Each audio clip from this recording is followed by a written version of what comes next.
amigos, sejam bem-vindos. O senhor, que é o assinante privilegiado aqui do Clube Tempo e Dinheiro.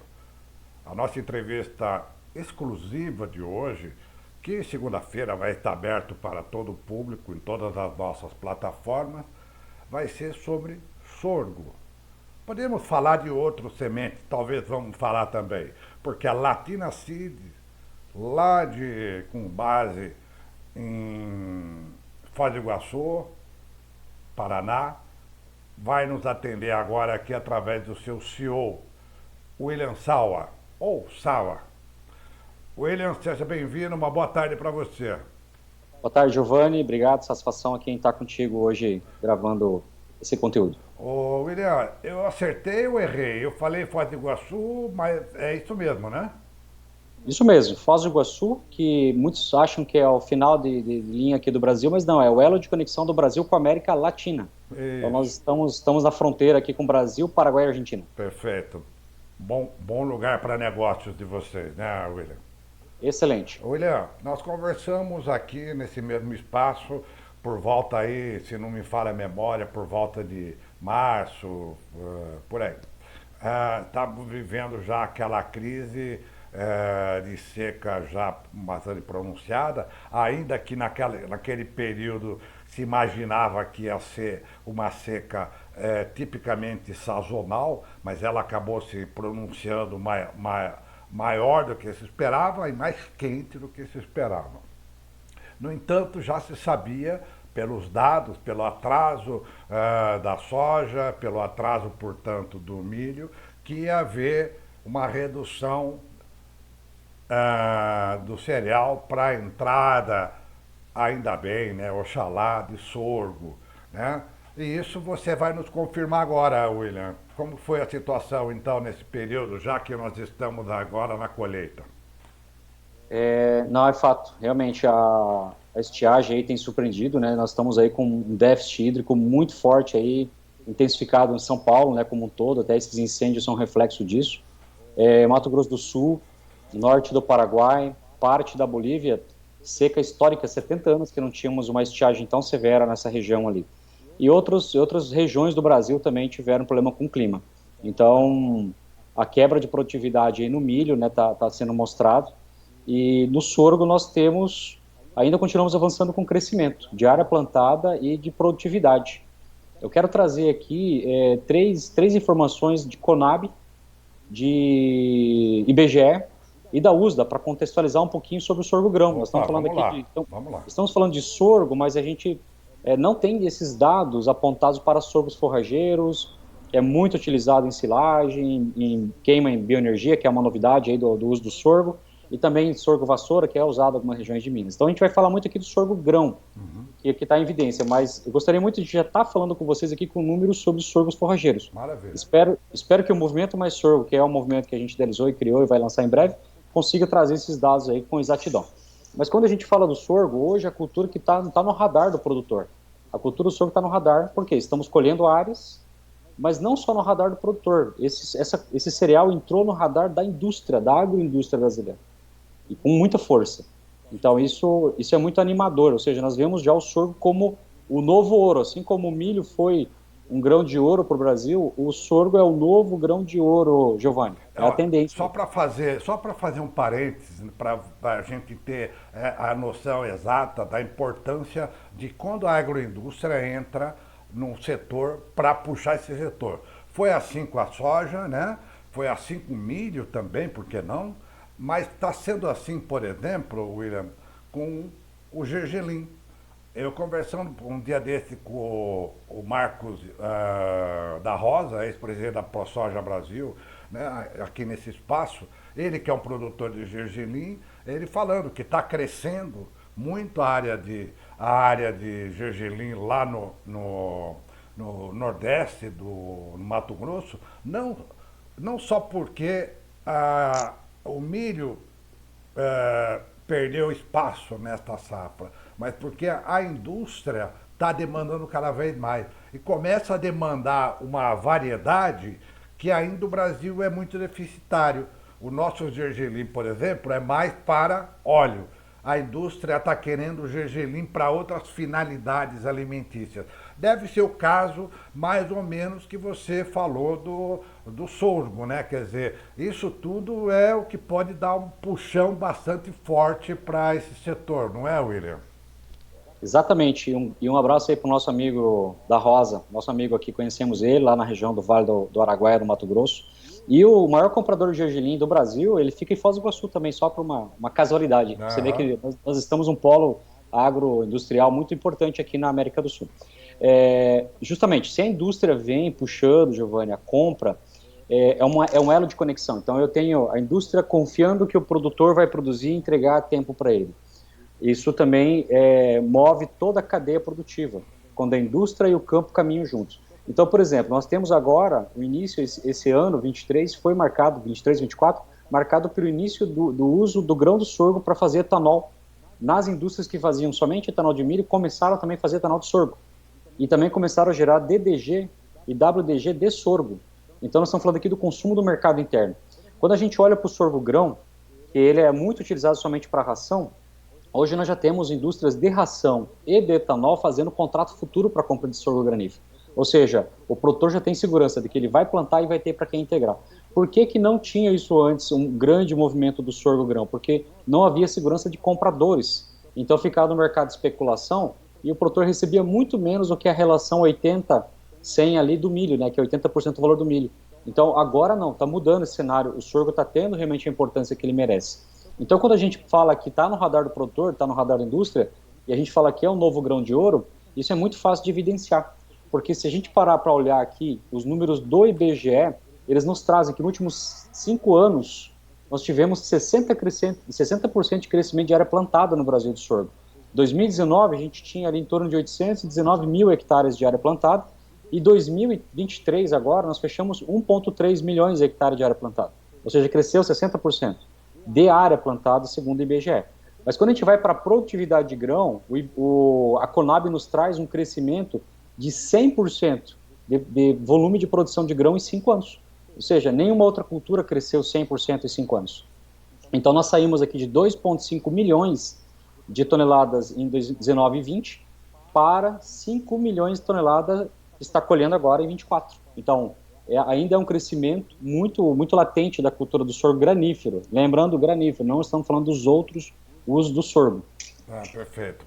Então nós estamos falando de 5 milhões de toneladas que está sendo completada agora, né? Isso. De um crescimento de sobre 2,5 milhões há 5 anos atrás. Esses 5 milhões de toneladas, então, é de sorgo, repete para nós. Sorgo grão. Sorgo grão. Isso, que vai para a indústria de ração, indústria de etanol, e ração para vários animais. Vai para frango, vai para suíno e vai para cachorro também, pet shop. Estão começando a fazer ração, adicionar sorgo na ração dos cães. Perfeito. Detalhe, né? O sorgo não é acometido pela aflatoxina, que é o que tem no milho. Então, dentro da indústria de ração, você tem uma vantagem ali de diminuição de aditivos para suprimir esse problema. Perfeito. Então, o sorgo ele está no radar e é o grão que vai interessar para a indústria. Agora, quando a gente olha para a informação americana lá, o que o USDA nos traz? O USDA nos traz que o Brasil ocupou agora, em 23, o 3º lugar no ranking mundial de produção de grão de sorgo no mundo. Nós ficamos atrás dos Estados Unidos, que produz em torno aí de 8 milhões de toneladas, e atrás da Nigéria. Então nós já estamos em 3º lugar, isso que a gente não fez nada, a gente não plantou nada, a gente não ainda colocou realmente o sorgo dentro do potencial dele e dentro da janela dele, ou seja, o sorgo não está vindo para tirar espaço da soja, não está vindo para tirar espaço do milho, ele está vindo para ocupar o espaço que a ele lhe pertence dentro da janela de safrinha, né, dentro da janela de safrinha, que tem zoneamento para isso hoje, mas detalhe, Giovanni, o que está acontecendo? A última safra foi muito desafiadora produzir milho, grão, e aqui na região do noroeste do Paraná, no Arenito, e foi muito difícil produzir sorgo grão também no Vale do Araguaia como um todo. O que está acontecendo? O pessoal está começando a fazer já trabalhos de plantar sorgo grão no verão, para conseguir produzir grão para as propriedades das fazendas agropecuárias, para fazer ração. Isso que eu ia perguntar. Começa então já o movimento da gente poder observar o sorgo grão nas regiões mais quentes saindo saindo da safra de inverno, já indo para a safra de verão, é isso? Justamente, e ele encaixa perfeitamente o sorgo-grão no ILP, que é a Integração Lavoura-Pecuária para a renovação de pastagens. Já tem muita gente iniciando aí plantios, consorciação. Agora em outubro, nas chuvas, a gente vai começar a ver muita área de verão de sorgo-grão, onde o pessoal vai colher o grão do sorgo, a panícula acima, e vai deixar a pastagem formada aí para o inverno 25 para o gado. Esse é um movimento que o milho nessas regiões é aquele milho que tem baixa produtividade. Com o preço de R$ 80 o saco do grão, produzir pouco a conta fecha. Agora, milho a R$ 40, produzir pouco a conta não fecha. Então, o produtor está olhando também para o custo da operação. E um detalhe, um número muito importante para a economia brasileira, o sorgo, com 5 milhões de toneladas que ele está hoje produzindo para o mercado interno, não estamos nem falando de exportação, o Brasil nem sequer está exportando o grão de sorgo, nós conseguimos injetar 3,3 bilhões de reais na economia brasileira, com o sorgo-grão, só o sorgo-grão.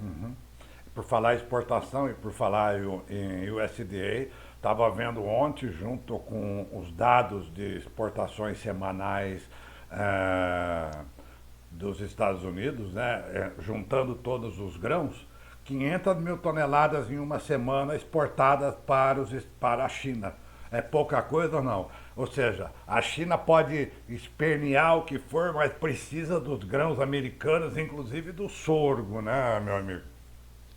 O sorgo nos Estados Unidos, grande parte dele é convertido em etanol, e ele é exportado o etanol e DDG para a China. A China é o grande comprador do subproduto do sorgo dos Estados Unidos.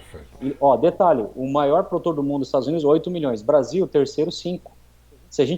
Eu acredito que nessa próxima safra de inverno, que a gente vai entrar em 25, existem tendências, sabe? É muito cedo ainda, Giovana, para a gente falar, mas existe todo já, a gente escutando muito, não há tendência de diminuição assim, significativa de área de milho, mas há uma grande tendência de crescimento de área de sorgo. E eu acredito, sim, fortemente que nós vamos ter no futuro uma relação 80-20, 80% da área de safrinha indo para milho e uns 20% indo para sorgo-grão.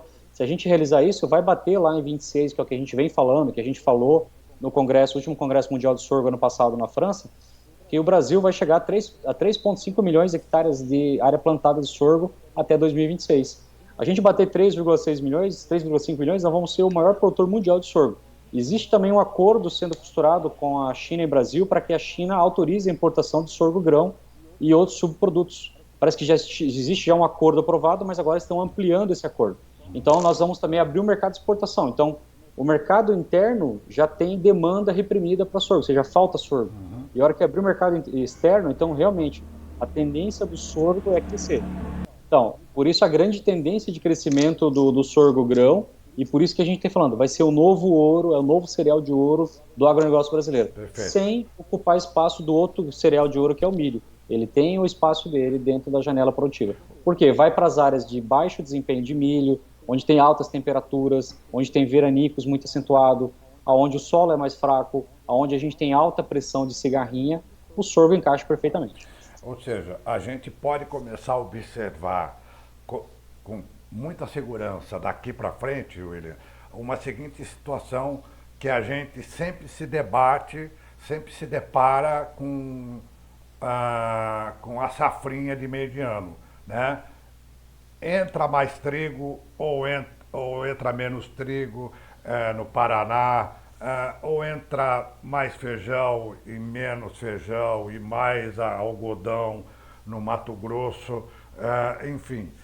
Vai chegar o momento que o produtor, que esse ano foi mais um pouco para o sorgo, vai chegar o momento que ele vai começar a ter uma fidelização, ou seja, como você falou,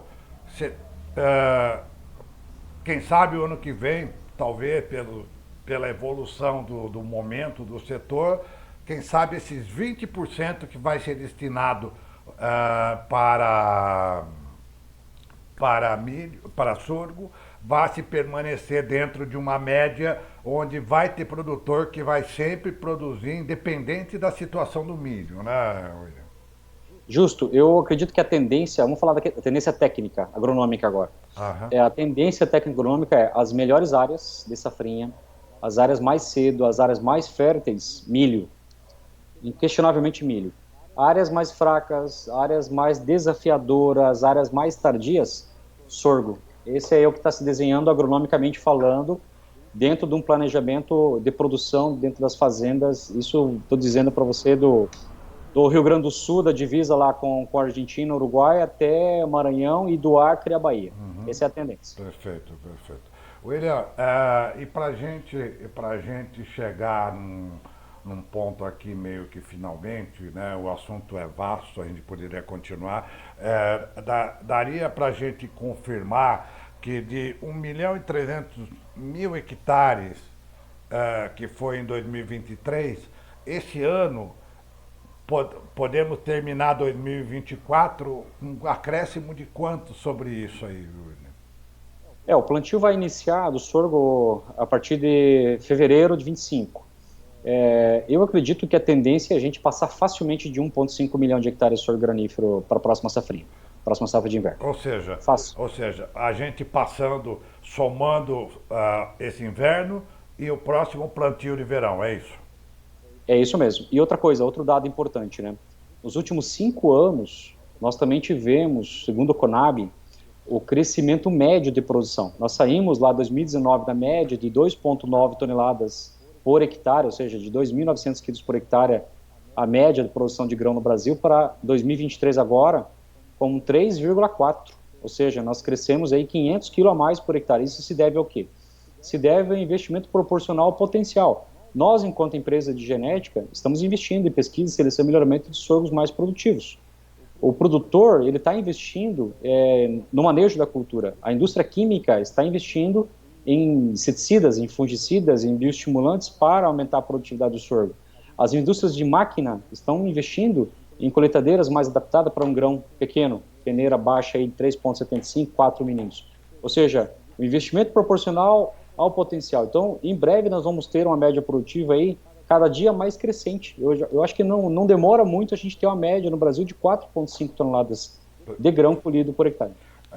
William, tirando naturalmente a oferta que a Latina Seed põe no mercado, há uma tendência também de outros players também começarem a se juntar, porque no caso do gergelim, no caso dos pulses em geral, por exemplo, conversando com o Marcos da Rosa, que também é presidente do Conselho Brasileiro de Feijões, Grãos, Gergelim e Pulse, ele está me dizendo, Giovanni, nós não temos semente, nós temos que plantar grão, né? Quer dizer, falta semente. Quer dizer, o mercado de sementes vai acompanhar, William? Já está acompanhando. Nós temos novos players no mercado, nós estamos vendo bastante investimento em pesquisa e melhoramento genético, nós estamos vendo participação, inclusive intercâmbio de germoplasma com outros países do mundo, e eu acho que ninguém segura o Brasil de ser o maior produtor de sorgrão do mundo, e depois eu acho que ninguém tira a gente desse posto aí.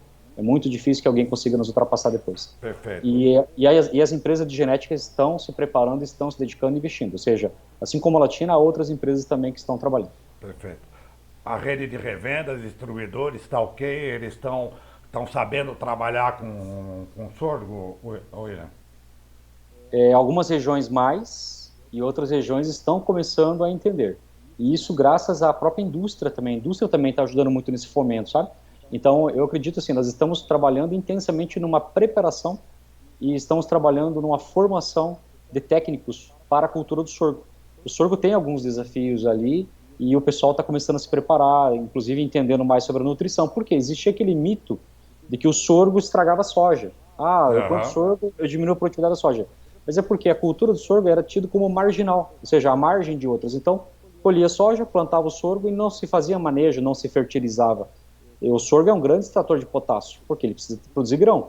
Então, diminuía o nível de potássio no solo, o produtor fazia a soja na cultura seguinte, com menos potássio, ou seja, o potássio que ele já colocava na soja, e produzia menos, mas a culpa não era do sorgo, é do manejo.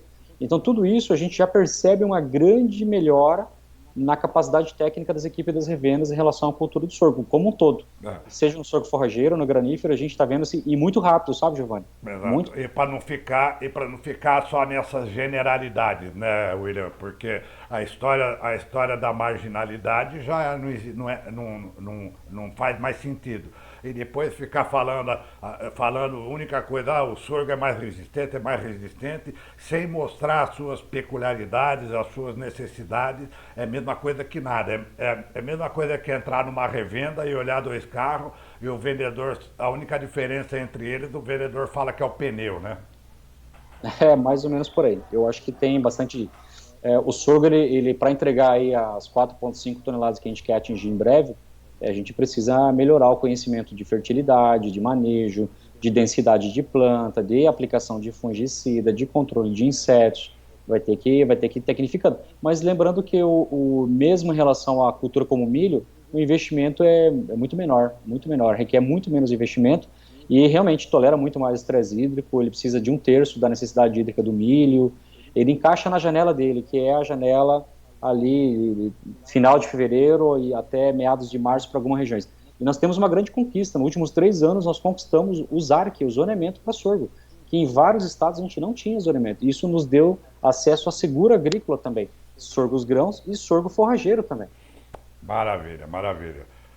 Agroindústria, zoneamento, conhecimento do setor, indústria da cadeia trabalhando com investimentos visando a customização de equipamentos, tecnologia, defensivos, ou seja, tudo que é para manejo, trato cultural, plantio e colheita.